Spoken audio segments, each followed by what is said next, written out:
Tropical Storm Bertha is taking its last gas as it brushes up against the Texas Gulf Coast. That said, it is still a tropical storm. Winds are sustained at a mere 40 miles an hour. Once it drops below 39 miles an hour, it's merely a depression. Winds have picked up to some degree just off the coast, but overall that center of circulation, which matters most in terms of diagnosing these storms, it is starting to just kind of unravel. You can see here the shower activity abides anywhere from Galveston as far to the south. It's Corpus Christi, Texas there. They're getting some heavy rains and once again some gusty winds, and that's why you have that tropical storm warning that's still in effect for portions of southwestern Louisiana and then along the coast there just off the Houston metropolitan area.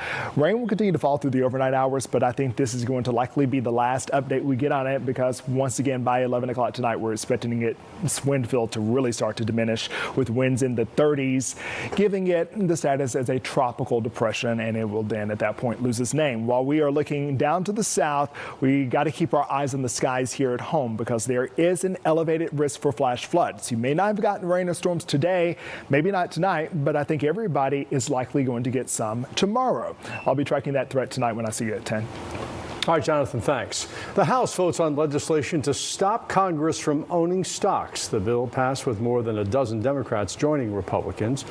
It would prevent members of Congress from buying individual stocks while in office. Critics say the so-called Stop Insider Trading Act doesn't go far enough.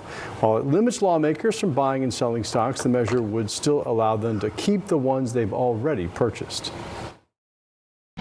The stock trading ban in Congress is about a 96% public opinion issue. So good luck. Good luck answer for that. It's like Velveeta to real Wisconsin cheese. It still allows members to hold stock. It still allows members to buy stock with dividends. The stock trading bill now heads to the U.S. Senate. Unclear when or whether lawmakers there will take it up. The FDA has started reviewing 7 popular peptides, deciding whether compounding pharmacies should be allowed to make them. It has listened to public comment at meetings regarding a change in how they're made. Peptides are the building blocks of complex proteins. They can trigger hormones needed for growth, metabolism, and healing. The peptides under review supposedly treat ulcerative colitis, migraines, and opioid addiction. Opinions are mixed. Allowing these products to be compounded would expose consumers to unproven products and displace existing safe, effective, and proven FDA-approved products. BPC 157 executes key cell signaling pathways in our cells. The FDA will review votes from a panel as well as the discussion and public comments before making a decision on whether to ease access to the peptides. It was an eventful game at Truist Park earlier today. We'll have the highlights from a very interesting day at the plate coming up in sports. Because they need the health insurance. You can join the conversation now by scanning the QR code on your screen. Well, since the All-Star break, the Braves have gotten back to their winning ways. They have won 5 out of their first 7 games. Today, they got on the diamond looking to finish off the Padres with their ace on the mound and Chris Sale. Now, let's see if he stayed his dominant self on the way towards his 11th win on the season. Now, after the Padres had already tacked on 3 runs, Michael Harris takes Griffin Canning deep for a solo shot. Let's get the Braves on the board in the second, then in the fourth. Ozzie Albies with this solo shot of his own. Braves only down 1 now. That was his 16th of the year from Ozzie. Then later in the fourth, Braves with 2 on, and Dom Smith says thank you. Adds 1 more to the chop house. A 3-run home run to give the Braves a 5-3 lead. And Chris Sale, he would rebound from allowing 3 early runs, throw 6 innings, 11 strikeouts. Braves win at 6-5. And our Justin Felder was out at Truist Park with more.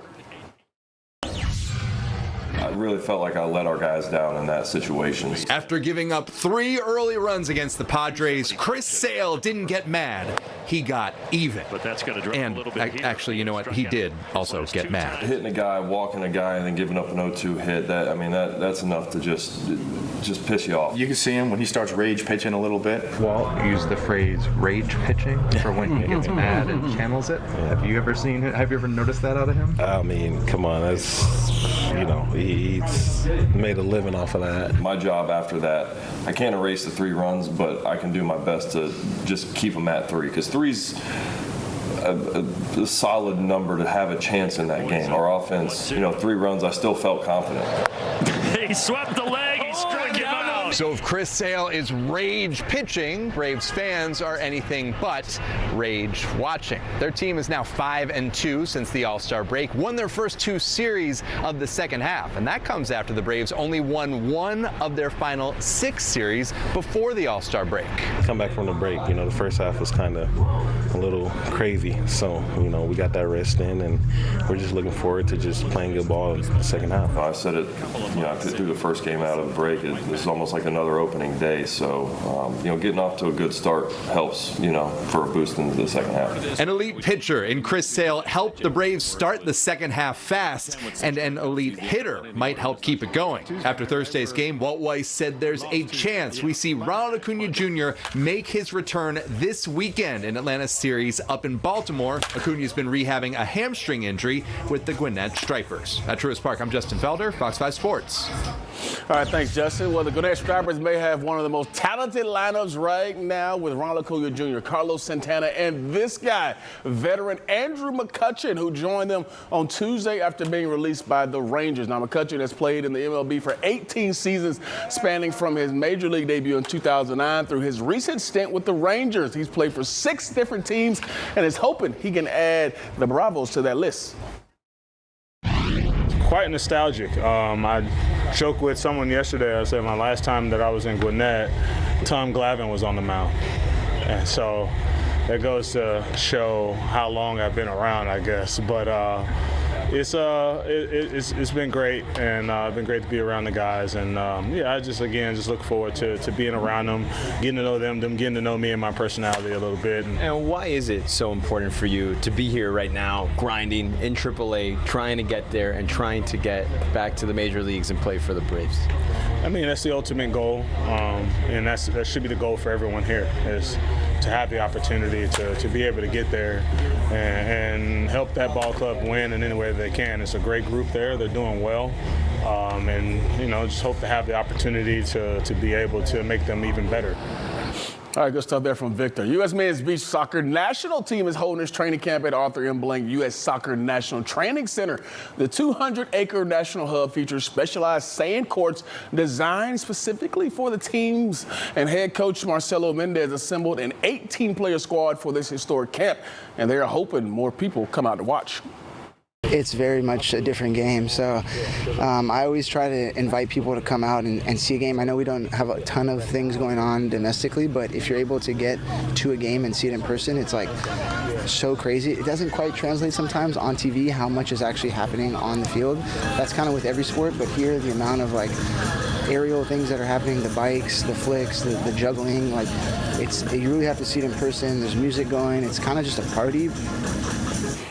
I mean, nothing wrong with a party, right? I mean, would you be open to it? As if soccer is not exhausting enough, and do it on sand. Oh my God, can you imagine? Yeah, you talking about being tired? Yeah, that would do it. But I mean, pretty cool right there. It says you get music and it's like a big party. So I mean, you gotta love that, right? Absolutely. The Braves also hoping to get Sean Murphy back pretty soon. He's actually going into the Gwinnett Striper. I think it's maybe the 8th or 9th player to go to the Stripers during the season. But sounds like we have to go up to Gwinnett and watch a baseball game. Yeah, all guys are coming back. They're hoping to get Ronald back by Baltimore series coming up tomorrow, so we'll see. All right. Excited about your coverage of college and pro football, too. It's an exciting time of year, baby. It's on the way. We almost there. All right, Fred. Thanks. And thank you for joining us tonight at 6. The Pulse is coming up next.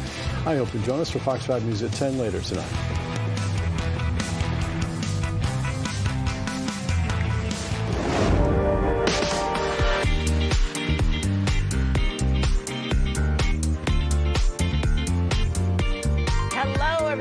Welcome into The Pulse. I'm Christine Spiro. Hey, everybody. I'm Tom Haynes, joined by Ariel Onstad and comedian, motivational speaker, and radio personality Griff. Griff in the house. Get Up Mornings with Erica Campbell on Praise 102.5 FM. Griff, welcome back. Man, it's good to be back with you guys. I'm excited. Every night at 7 o'clock, we go beyond the headlines. We take a look at some of the stories that have you talking.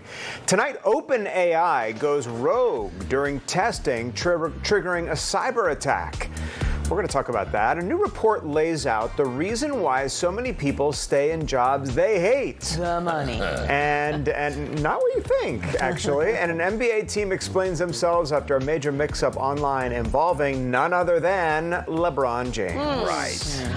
First, let's talk about this. The widow of actor Malcolm Jamal Warner has filed suit alleging her mother-in-law, who's the trustee of his estate, breached the couple's 2022 prenuptial agreement. Tanisha Warner says her late husband failed to buy a $1 million life insurance policy and promised to pay annual and monthly sums. She claims she's owed now roughly $1.28 million and wants his mother, Pamela Warner, barred from distributing trust property. Malcolm Jamal Warner, of course, from Cosby fame, right? We all remember him from that. He died a year ago after drowning while on vacation in Costa Rica. So they were still married and they had this prenuptial agreement? That's what I'm The hearing? problem, we talked about this